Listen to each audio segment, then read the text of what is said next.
నమస్కారం ఈటీవీ 360 కి స్వాగతం ముందుగా ప్రధానాంశాలు కృష్ణా జిల్లాలో బస్సు బోల్తా 6 మృతి పలువురికి తీవ్ర గాయాలు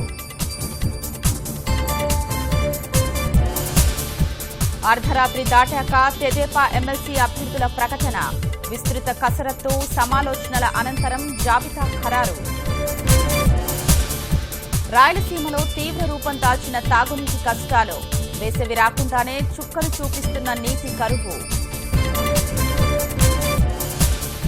అమరావతి దిశగా హైదరాబాద్ పరిశ్రమల అడుగులు డిసెంబర్ నాటికి 75 కంపెనీల్లో ఉత్పత్తి ప్రారంభం 5 ఏళ్ల చిన్నారిని కబళిస్తున్న అరుదైన వ్యాధులు దాతల చేయూత కోసం తల్లిదండ్రుల ఎదురుచూపులు 4 రోజుల తరువాత స్వగృహానికి కూచిభొట్ల మృతదేహం మధ్యాహ్నం ఫిలింనగర్ మహాప్రస్థానంలో అంత్యక్రియలు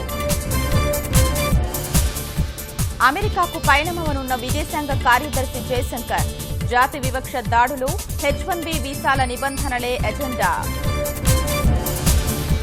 నేడు ప్రభుత్వ రంగ బ్యాంకు ఉద్యోగుల సమ్మె వేతన సవరణ సహా పలు డిమాండ్లతో విధుల బహిష్కరణ